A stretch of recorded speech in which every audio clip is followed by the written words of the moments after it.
재영이가 37이면 이제 곧 40이잖아요. 모아둔 돈이 그거밖에 안 되면 제가 낯뜨거워서 어디 가서 얘기할 수도 없겠네요. 사돈어른, 재영이가 연봉이 1억 정도 압니다. 공부를 오래 하느라 직장에 늦게 들어가서 그렇지 앞으로 더 많이 벌 거고요. 살면서 집도 사고 할 능력 충분합니다. 아니, 차고 넘칩니다. 그리고 사돈은 혼수만 해오신다면서요. 그러면 결국 저희가 해가는 게 훨씬 많은데 재영이 모아둔 돈이 뭐가 못마땅하시다는 거죠. 참, 제가 이런 말은 정말 안 하려고 했어요. 꼭 딸 가지고 장사하는 것 같아서. 근데 저희 딸이 1억 8천 값어치밖에 못하는 건가요? 아니, 그래도 우리 딸이 간호사고 모아둔 돈도 있고 그런데요. 저는 솔직히 서울에 있는 20평짜리 아파트라도 하나 들고 오는 사위를 바라긴 했어요. 저희 아버지 혼자 저 키우시고 저 이만큼 공부시키시느라 고생 많이 하셨어요. 그 돈도 제가 안 받으려고 하는 거 아버지가 꼭 주고 싶으시다 하신 거고요. 연지가 어머님, 아버님이 3천만 원 보태주신다고 그랬을 때도 아무 말씀 안 드렸는데. 아니, 재영이, 넌 왜 아까부터 예의 없이 끼어들어? 안녕하세요. 저는 평범한 60대 남자입니다. 얼마 전 제 아들의 상견례와 관련된 얘기를 해볼까 해서 이렇게 사연을 적어서 보내게 되었네요. 저는 이런 집안과 사돈을 맺는다면 내 아들을 내 손으로 불구덩이에 집어넣는 게 될 것 같았습니다. 저는 아들을 쳐다보았죠. 아들도 저와 같은 심정인지 표정이 참담했습니다. 아마 아버지 앞에서 이런 취급을 당하는 것이 수치스러웠을 거라고 생각했죠. 상견례 전에 사돈을 한 번밖에 못 만났다더니 예비 며느리가 부모를 보여주지 않은 게 이런 이유에서였을 것 같았습니다. 저도 예비 며느리를 한 번밖에 보지 못해서 어떤 사람인지는 잘 모르겠지만 저 본인과 아들을 이렇게 업신여기는 교양 없는 집안이랑은 사돈하고 싶지도 않더라고요. 생각해보면 상견례를 준비할 때부터 어떤 신호가 있었던 것 같습니다. 몇 달 전 아들이 결혼을 하고 싶다고 알려오더군요. 벌써 37살이 된 아들이었기에 저도 내색하거나 말은 안 했지만 은근히 원해온 일이었습니다. 더 늙기 전에 하루라도 빨리 손주도 보고 싶었죠. 아들은 오랫동안 공부를 했기 때문에 취직해서 돈을 벌기 시작한 지는 얼마 되지 않았습니다. 하지만 대견하게도 공부를 열심히 해서 좋은 직장에 취직을 했죠. 고소득 직업이고 직장도 탄탄해서 어디다 내놔도 부끄럽지 않은 아들이었습니다. 실제로 주변에서도 중매를 서겠다는 사람들이 많았지만 아들이 연애 결혼을 하고 싶다고 해서 잠자코 기다리고 있는 중이었었죠. 그런 아들이 1년 전 간호사를 만난다더니 결혼을 하겠다고 얼마 전에 집에 예비 며느리를 데리고 왔습니다. 식당에서 밥 한 끼 먹고 헤어져서 서로를 알 수 있는 시간은 적었지만 그래도 참하고 싹싹한 것 같아서 저는 내심 좋았습니다. 그런데 연지 부모님이 결혼을 좀 서둘렀으면 하세요. 그래? 내년 봄에 하면 되지 않을까? 올해 가을에 하자고 하셨대요. 며느리의 나이도 34이라 마음이 급한 듯했습니다. 그럼 상견례부터 얼른 해야지. 안 그래도 그것 때문에요. 아버지 혹시 인천까지 가시는 거 괜찮으세요? 저는 의아했습니다. 아들이나 며느리 모두 서울에 살고 있었으니 말이죠. 연지 부모님이 인천에 사세요. 아, 그래서 인천에 있는 식당에서 하자고 하셔? 네. 상견례는 여자 쪽에서 하는 거라는데 제가 잘 몰라서요. 그게 맞아요? 글쎄. 근데 여자, 남자가 뭐가 중요하겠어. 그렇게 하자고 말씀드려. 의견을 조율하는 게 아니라 일방적인 통보였지만 그래도 좋은 게 좋은 거라고 저는 사돈 쪽에서 원하는 대로 맞추기로 했습니다. 상견례는 결혼 준비를 위한 작은 행사라고 생각했고 저는 정말로 중요하게 생각하는 것은 그게 아니었습니다. 재영아, 너 모아둔 돈은 얼마나 좀 있냐? 일을 시작한 지 몇 년 안 됐다 보니 걱정이 되었습니다. 저 1억 정도 있어요. 연지는 6천만 원 정도 있다고 하고요. 취직 후에 손 한 번 벌리지 않았는데도 그래도 많이 모았다 싶었습니다. 그리고 앞으로는 더 벌겠죠. 저는 아들에게 통장을 건네며 말했습니다. 이거는 많지는 않지만 그래도 너 결혼할 때 주려고 예전부터 모아둔 돈이다. 괜찮아요, 아버지. 이런 거 안 주셔도 돼요. 아들은 극구 사양했습니다. 1억 8천만 원 들었다. 2억 꽉 채워주고 싶었는데 박박 긁어모은 거야. 저는 아들이 부담을 갖지 않도록 농담을 섞어서 웃으며 말했습니다. 이만큼 뒷바라지해 주신 것만 해도 다 못 갚아요. 갚으라고 키운 거 아니니까 걱정 말고 결혼해서 잘 살기나 해. 아들 눈에 눈물이 찔끔 비쳤습니다. 부족하겠지만 그걸로 전세부터 시작해봐. 그렇게 모아서 집 사고 또 늘려가고 그런 재미도 있는 거니까. 살다가 힘들면 말하고. 아빠가 그래도 힘 닿는 한 도와줄 테니까. 감사해요. 결혼해서도 연지랑 자주 찾아뵐게요. 벌써 장가간 놈처럼 말하네. 아이고, 내 엄마가 이걸 보면 눈물 한 바가지 흘렸겠다. 저와 아들은 20년 전 사고로 떠난 아내, 그리고 어머니를 떠올렸습니다. 무사히 상견례 마치고 결혼도 시켜서 하늘에 있는 아내에게 우리의 아들이 자식들도 낳고 잘 사는 모습을 보여주고 싶었습니다. 그래서 보름 뒤에 있을 상견례를 두근거리는 마음으로 기다리게 되었습니다. 아들도 사돈을 지난달에 처음 뵈었다는데 서로가 무척이나 어색할 듯 했습니다. 어떤 분들이신 것 같아? 그러니까. 저의 질문에 아들이 잠시 망설였습니다. 말을 고르는 듯 하더니 희한한 대답을 내놓았죠. 그냥 꾸밈 없는 성격이신 것 같아요. 소탈한 분들이신가 보지. 그렇기도 하고요. 좀 직설적인 성격이시기도 하고. 사실 저도 잠깐 뵈서 저도 예비 며느리를 잘 모르듯이 아들도 사돈 어른들과는 교류가 없었던 것 같았습니다. 그렇게 보름의 시간이 흐르고 상견례 날이 되었습니다. 아버지, 저를 데리러 온 아들이 놀란 표정으로 쳐다보았습니다. 퇴직 후에 편한 차림으로 다니는 모습만 본 아들이 놀랄 만도 했습니다. 저는 상견례를 위해서 지난주에 백화점에 다녀왔습니다. 양복도 새로 사고 구두도 새 것으로 사셨습니다. 너무 과한 것 아닌가 해서 저도 고민하긴 했지만 그래도 아들의 체면을 생각한다면 과한 것이 아니라 생각했습니다. 멋있네요. 아이고, 긴장되긴 하네. 이런 경험이 없고 아내도 곁에 없다 보니 더욱 긴장이 됐습니다. 마치 순간이동이라도 한 듯이 인천까지 순식간에 도착한 것만 같았죠.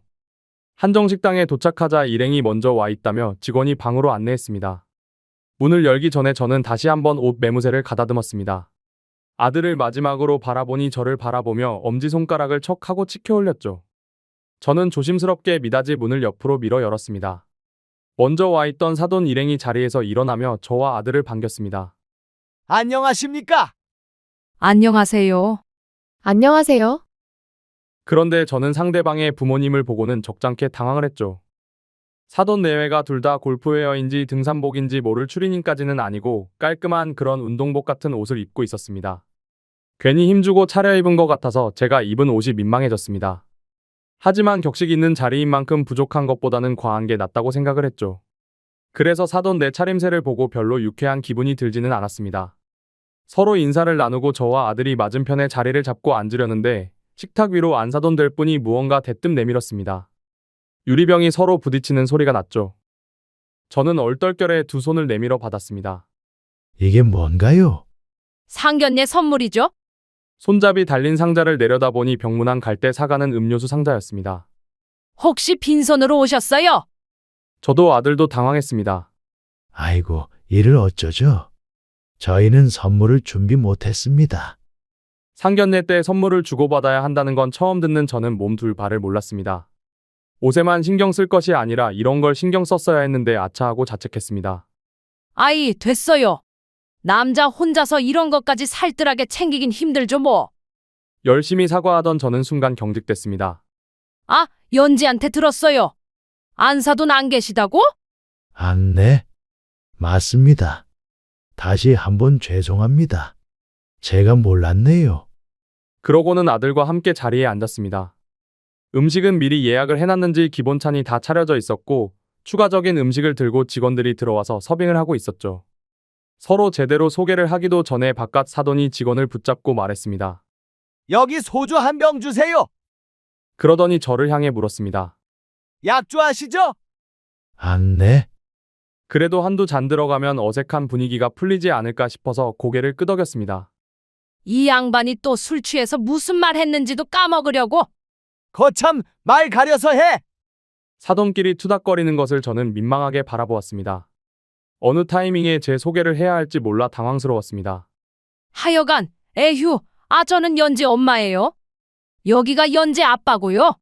네, 안녕하세요. 제가 재영이 아빠입니다. 여기 재영이 아빠는 우리보다 젊으신 것 같네. 우리가 연지를 느지막하게 봐가지고요. 아무튼간 그래서 늦둥이 우리 딸내미 저희가 아주 곱게 키웠어요. 간호사예요, 간호사. 예. 들었습니다. 귀한 따님 이렇게 제 아들 녀석한테 보내주셔서 감사합니다. 저의 말에 안사돈의 안색이 변했습니다. 보내주긴요? 옛날처럼 딸내미를 시집 보내고 그런 시대는 아니죠? 오히려 요즘엔 남자가 장가 오는 거지? 발끈하며 하는 말에 저는 또다시 민망한 웃음을 지었습니다. 아이고, 그게 아니라 감사하다는 표현을 제가 잘못했네요. 며느리를 드린다는 생각으로 한 말이 아니라 그저 귀한 딸 우리 아들과 결혼시켜서 고맙다고 한 소리였는데 그 말이 너무 거슬렸던 듯했습니다. 안사돈이 아주 못마땅한 표정을 짓더니 저에게 말했죠. 그나저나 교사셨다면서요? 네, 중학교 교사였다가 지금은 퇴직한 지 좀 됐습니다. 그러면 지금은 일은 안 하고 계신 거네요? 그냥 동네에서 어르신들 한문 가르쳐드리고 하는 그런 소일거리 조금 하고 있습니다. 돈벌이 되는 일은 아니라 그런지 안사돈의 표정은 시큰둥했습니다. 아, 우리는 여기 근처에서 장사를 하고 있는데요? 따로 정령 그런 게 없어서 거의 뭐 80살까지는 하지 않을까 하는데 사실 좀 걱정이 돼서요. 나중에 애들한테 손 벌리고 그러시진 않을 거죠? 황당한 질문이었습니다. 아들이 말한 꾸밈없다는 말이 이런 걸 두고 하는 소린가 생각이 들더라고요. 그런데 이건 꾸밈이 없는 것뿐만 아니라 솔직함을 가장한 무례함이 아닌가 하는 생각이 들었습니다. 아, 노후 준비는 나름 해놨습니다. 어휴, 그러시면 다행이죠. 또 안사돈도 안 계셔서 우리 딸이 시아버지 모시고 살고 그래야 하나 싶어가지고. 그제서야 예비 며느리가 안사돈 옆구리를 콕 찌르며 눈치를 주었습니다. 그런데 안사돈이 며느리의 옆구리를 더 세게 찌르며 말을 이어갔습니다. 근데 안사돈은 언제? 네, 재영이가 고등학생 때 사별했습니다. 무슨 지병 같은 걸로요? 아니요, 사고가 있었어요. 상견례 자리에서 왜 이런 이야기까지 해야 하는지 모를 일이었습니다. 엄마, 왜 그래? 아니, 이런 것도 다 알고 결혼해야 되는 거야? 어디 큰 병 같은 거 있으면 그런 것도 다 유전이 되는 거니까. 아무튼 연지한테 물어보라고 했더니 못하겠다 그래가지고요. 어른들끼리 얘기하면 나을 것 같아서 제가 여쭙는 거예요. 네, 그러세요. 괜찮습니다. 그럼 결혼할 때 혼자 오세요? 초에 불 붙이고 그런 것도 해야 할 텐데. 그건 재영이 고모가 하기로 했습니다. 그제서야 안사돈은 안심하는 듯한 표정을 짓더군요. 저는 이런 대화가 불편해졌습니다. 때마침 바깥 사돈이 술병을 내밀었습니다. 왜 소주 안 드시고 계세요? 어느새 술병은 거의 비워져 있었습니다. 저는 떨어져 있는 술을 들이키곤 잔을 내밀자 바깥 사돈이 그 잔을 채우며 말했습니다. 식사 좀 하시면서 대화 나누세요. 무슨 호구조사 온 것도 아니고 말이에요. 그제서야 저도 아들도 편히 젓가락을 들었습니다. 여기까지였다면 저도 그저 조금 불편했던 상견례쯤으로 기억했을 것입니다. 하지만 본격적인 이야기가 더욱 견디기 힘들어졌습니다. 아참, 결혼식은 인천에서 하는 거 아시죠? 금시초문이었습니다. 아들을 쳐다보았지만 아직 이야기된 바가 없는지 아들도 어리둥절한 표정이었습니다. 아직 연지랑 상의는 안 해봤는데요. 엄마, 내가 언제 인천에서 한다고 했어? 원래 상견례나 결혼식 이런 건 다 여자 쪽에 맞추는 거야. 나는 직장이 서울이잖아. 글쎄 참, 너 학교는 인천에서 나왔잖아? 그건 애들이 잘 상의해서 정하겠죠. 그 말을 듣고는 안사돈은 제가 뭘 모른다는 듯이 혀를 찼습니다. 역시 잘 모르시네. 이런 결혼에는 여자, 남자 그런 게 다 정해져 있는 거예요. 그렇습니까? 뭔가 무시받는 기분이 들어서 저도 모르게 떨떠름하게 대답이 나왔습니다. 그럼에도 전혀 개의치 않고 안사돈이 은근히 무시하는 표정을 지으면서 말을 덧붙이더군요. 아무튼 대신 집은 서울에 구하든 어떻든 상관없고요. 뭐든 다 여자한테 맞추라는 안사돈이 집은 서울에 구하라는 것에 의아했습니다. 뭐, 재영이가 알아서 잘 구하지 않겠어요? 그러면서 안사돈이 웃음을 짓는데 그 말뜻은 당연히 재영이가 집을 해오지 않겠나 하는 것이었죠. 집 한 채 해오는데 위치는 신경 쓰지 않겠다는 듯 선심 쓴다는 듯 말하는 안사돈을 보니까 점점 화가 나서 이제는 예의를 갖추기가 힘들더군요. 그런데 그때 제 아들 녀석이 저를 대신해서 입을 뗐습니다. 연지한테 제가 얘기했는데 말씀 안 드렸나 봐요. 저희 아버지가 1억 8천 보태주기로 하셨고 연지랑 제가 모은 돈으로 일단 전세부터 시작하려고 해요. 그리고 집은 연지랑 제 직장 중간에 구하기로 했습니다. 그런데 아들의 말이 다 끝나기도 전에 안사돈이 인상을 쓰며 말했습니다. 이런 건 어른들이 정하는 거야. 어른들 말씀하는데 끼어들고 그런 거 아니다. 아, 죄송합니다. 어이가 없었습니다. 그런 걸 같이 이야기하려고 다 같이 만난 자리인데 당사자를 말도 못하게 하는 건 무슨 경우인가 싶었습니다. 재영이 말이 맞습니다. 우리 며느리 될 아가씨도 6천만 원 모았다고 하던데 그 정도면 서울에 전세집은 구할 수 있지 않을까 해요. 부족한 부분은 대출 받아서 해야겠죠. 그러니까 안사돈은 거의 코에서 김을 내뿜으며 반박했습니다.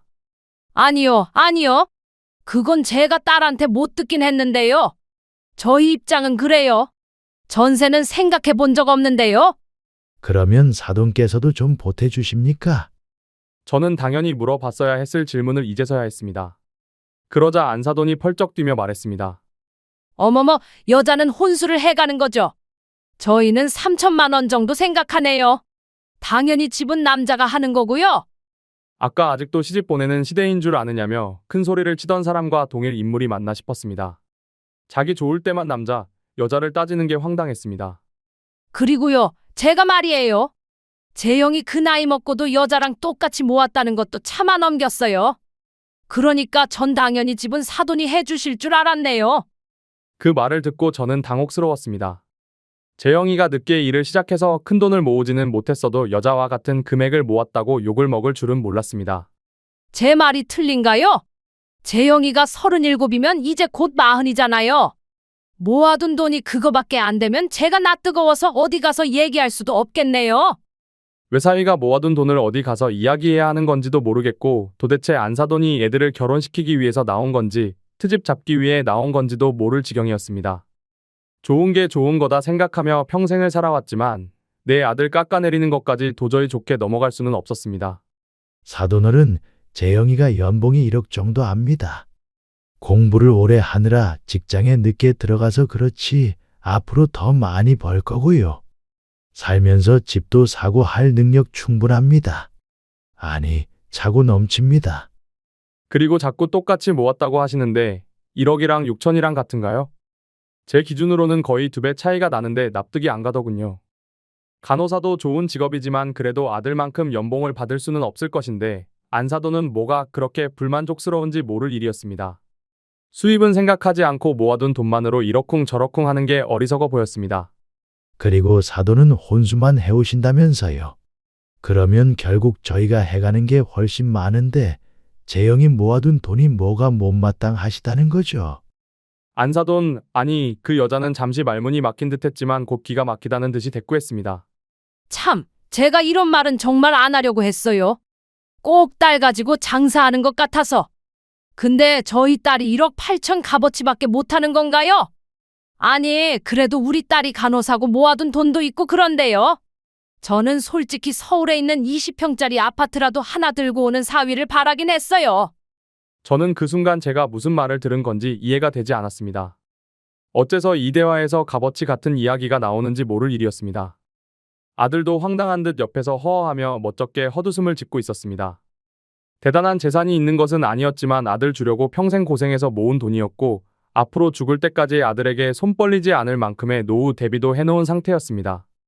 그리고 아들을 좋은 직장에 들어갈 만큼 오랫동안 뒷바라지한 것 자체가 자랑스럽기도 했고 말이죠. 그런데 그 여자는 3천만 원 보태며 딸의 값어치를 운운하는 사람이란 걸 알게 되었고 더 이상은 엮이고 싶지도 않았습니다. 하지만 아들의 의중을 몰라 망설였죠. 그때 제 마음을 알았는지 어쨌는지 아들이 화난 목소리로 말했습니다. 저희 아버지 혼자 저 키우시고 저 이만큼 공부시키시느라 고생 많이 하셨어요. 그 돈도 제가 안 받으려고 하는 거 아버지가 꼭 주고 싶으시다 하신 거고요. 연지가 어머님 아버님이 3천만 원 보태주신다고 그랬을 때도 아무 말씀 안 드렸는데 여자는 또다시 아들의 말을 끊으며 호통을 쳤습니다. 아니, 재영아. 넌 왜 아까부터 예의 없이 끼어들어? 그러면서 저를 흘겨보는데 애를 왜 이렇게 예의 없이 키웠냐는 듯한 눈초리였습니다. 상종을 못할 종자라고 느껴지더군요. 그 입에서 예의라는 말이 나오니 웃기기까지 했습니다. 솔직히 예비 며느리는 한 번밖에 안 봐서 성품은 다 알지 못하지만 부모를 보니 큰 기대가 되지도 않았습니다. 재영이가 결혼 당사자인데 할 말도 못합니까? 그리고 예의가 없는 건 그쪽 아닌지요? 그러자 가만히 술만 마시던 바깥 사돈이 따지고 들었습니다. 그쪽? 그렇게 부르면 쓰나? 그러니까 말이에요. 그쪽이라니 참. 무슨 국어 선생님인가 그랬다더니 그런 것도 다 소용없나 보네요. 아, 당신도 그만하고 밥이나 먹어. 사돈도 술 한 잔 받으시고요. 연지 엄마가 말을 좀 멋없이 해요. 아, 당신은 가만히 있어. 좀 그만하라니까 그러네. 이거나 한 병 더 시켜봐. 남자는 대화 나눈 지 20분도 안 된 것 같은데 벌써 소주병이 바닥을 보였습니다. 저는 고개가 절레절레 저어지더군요. 열불이 나서 잠시 화를 식혀야 할 것 같았습니다. 찬물을 벌컥 마시고 저는 자리에서 일어나면서 말했죠. 잠시 화장실 좀 다녀오겠습니다. 문을 열고 나왔는데 제 뒤를 따라서 아들이 나오더군요. 아들과 저는 아무런 말도 없이 화장실까지 걸어갔고 잠시 동안 침묵을 했습니다. 아버지, 죄송합니다. 저는 아들의 말에 뭐라고 대답을 하지 못했습니다.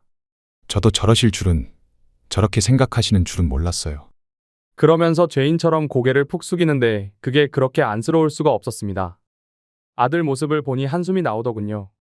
며느리도 적극적으로 말리진 않았지만 눈치를 보니 부모와 같은 의견은 아닌 듯했습니다. 물론 그러니까 아들도 1년간 연애도 하고 별탈 없이 결혼 얘기까지 꺼냈던 것이었겠죠. 하지만 아들이 그렇게 모욕적인 말을 듣고 있는데 같은 편 한 번 제대로 들어주지 않은 며느리도 괘씸했습니다. 재영아, 네, 아버지. 내가 정 원한다면 이 아빠가 끝까지 참을게. 아들이 고개를 들어 저와 눈을 맞췄습니다. 그런데 처갓집에서 평생을 저런 소리 듣고 살 각오 안 됐다면 나도 저런 말 계속 듣고 있고 싶지 않다. 그러자 아들이 다시 고개를 숙였습니다. 생각에 빠진 듯했죠. 제가 가만히 기다리자 아들이 중얼거렸습니다. 죄송해요. 앞으로는 차라리 혼자 살면서 아버지께 효도하며 살게요. 아, 이놈이 못하는 소리가 없네. 잘난 놈이 왜 혼자 살아. 그래, 그거면 됐다. 저는 아들의 결정을 듣고 어깨를 툭툭 두드려줬죠. 그러고는 다시 방으로 향했습니다. 도대체 왜 그래? 엄마도 그만하고 아빠도 그만해. 우리가 알아서 할게. 알아서 하긴 뭘 알아서 해, 이 기집애야. 가만히나 있어. 아, 몰라. 분위기도 안 좋잖아. 한숨 쉬긴. 엄마가 다 알아서 할 테니까 넌 입 다물고 있어? 당신은 그만 좀 마시라니까. 심각한 얘기하는데 당신은 힘을 보태주지는 못할 망정 술이나 마시고 그러고 있어. 같이 술 마시고 그러면서 좋게 좋게 풀어. 시집 반 보낼 것도 아니면서 괜히 난리를 쳐. 아이고, 모르면 가만히나 있으세요. 문을 열기도 전에 들리는 목소리들에 또다시 머리가 아파오는 것 같더라고요. 상견례를 하러 온 건지 싸우러 온 건지 모를 전투태세였습니다. 저는 아들과 함께 문을 열고 안으로 들어갔죠. 여자가 본격적으로 얘기를 해보려는 눈치였지만 저와 아들은 의자에 다시 앉지 않고 그 사람들에게 말했습니다. 저는 그만 일어나겠습니다. 그러니 건너편에 앉아있던 3명은 전부 당황한 눈치였습니다. 네? 지금 가신다고요? 네, 아니, 이게 무슨 경우예요? 그쪽이 경우를 따질 입장은 아닌 것 같네요. 뭐요? 아니, 지금 왜 애들 결혼을 사돈이 엎으려고 하세요? 그러자 옆에 있던 아들이 말했습니다. 저도 일어나겠습니다. 재영이 너 싸가지 없이 뭐 하는 거야? 마음에 좀 안 들어도 내 딸하고 결혼하게 해주려고 했는데 아주 배은망덕한 놈이네. 너 그런 애인 줄은 내가 몰랐다. 참 교양이라고는 찾아볼 수 없는 말버릇이었습니다. 거기까지만 하세요. 재영이한테 한마디만 더 하면 나도 더 이상 못 참습니다. 그쪽 딸도 애지중지 키웠겠지만 저도 제 아들 누구보다도 잘 키우려고 노력했습니다. 그런 말 들을 만한 애 아니에요. 그리고 그쪽 딸보다 제 아들 절대 부족하지 않은 건 말 안 해도 아시겠죠. 그러고는 저는 아들을 향해 돌아서며 말했습니다. 나도 너 남한테 이런 취급 당하면서 살라고 키운 거 아니야. 내가 재영이 너 주려고 모은 돈 그거 지금 다 넣어줄게. 결혼 안 해도 되니까 너 하고 싶은 거 마음껏 하고 살아. 앞으로 넌 탄탄대로 걸을 일만 남았는데 너 존중도 안 해주는 집안한테 발목 잡힐 것 없다. 네, 아버지. 오빠, 진심으로 하는 소리야? 저런 저런. 이런 이상한 것들을 봤나? 저희는 이만 갑니다. 오늘 먹은 것 반은 계산하고 가겠습니다. 그러곤 그 자리를 박차고 나와버렸습니다. 입안이 씁쓸했습니다. 아들 차를 타고 돌아오는 길에도 분위기가 아주 어두웠습니다. 죄송해요, 아버지. 뭐가 죄송해. 차라리 잘 된 거라고 생각해라. 예비 며느리였던 아이에게서 전화가 오는지 운전석 옆에 놓아둔 아들의 전화가 계속 울려대더군요. 하지만 아들은 전화를 받지 않았습니다. 근데 재영아, 너 혹시라도 그래도 꼭 그 아이랑 결혼이 하고 싶다면 아빠 눈치는 보지 마라. 그런데 하나를 보면 열을 안다고 했어. 내가 현명한 판단할 거라고 믿는다. 그 이후로는 제 아들의 속이 말이 아닐 것 같아서 더 이상 말을 하진 않았습니다. 저도 아들 결혼시키고 손주도 볼 생각에 설렜던 것은 사실이지만 그것보다 중요한 게 아들의 행복이었거든요. 이렇게 해야 하는 결혼이면 안 해도 그만이었습니다. 그리고 아직 37밖에 안 됐으니 다른 기회는 얼마든지 있을 것이고 말이죠. 그 뒤로 아들은 여자 쪽에 파혼을 통보했고 한바탕 난리가 났다고 했습니다. 부모님에게 단단히 이야기하겠다며 여자가 붙잡은 모양이지만 아들은 의외로 단호했습니다. 제 아들 녀석이 그때 당시에 티를 많이 내지는 않아서 몰랐네요. 솔직히 저는 속으로 안도의 한숨을 쉬었습니다. 그리고 한동안은 효도를 하겠다며 저에게 어디 가자 하는 바람에 정신없이 따라다닌 것 같네요. 그렇게 파혼 이후로 시간이 지나 아들은 직장도 충실하게 열심히 다녀서 승진도 빠르게 했죠. 그래서 입사 초기보다도 돈도 더 잘 벌고 보태준 돈과 합쳐서 작은 아파트도 하나 샀습니다. 그리고 요즘엔 새롭게 연애도 하는 듯 했죠. 오늘 저녁에 너 퇴근하면 밥 한 끼 먹을래? 저 오늘 여자친구 부모님 뵈러 가려고요. 뭐? 만난 지 얼마 안 됐잖아. 미리 좀 뵙는 게 좋을 것 같아서요. 크게 당해봤던 아들도 이번엔 생각이 많은 듯 했습니다. 저도 언젠가는 아들의 상견례를 다시 하게 될 수도 있겠지만 면역이 생겼으니 두 번째는 더 잘할 거라는 이상한 다짐도 하게 되더군요. 다만 이번에 만날 사람들은 아들에게 좋은 사람들이길 바랄 뿐이었습니다. 사돈이 될 뻔했던 그 사람들의 소식은 궁금하지도 않더군요. 그날의 수모를 생각한다면 잘못되길 빌고 싶기도 했지만 내 아들 놓친 게 가장 큰 복수라고 생각하고 말았습니다. 지금까지 제 사연을 들어주셔서 감사합니다. 모두들 행복하고 건강하시길 바라겠습니다.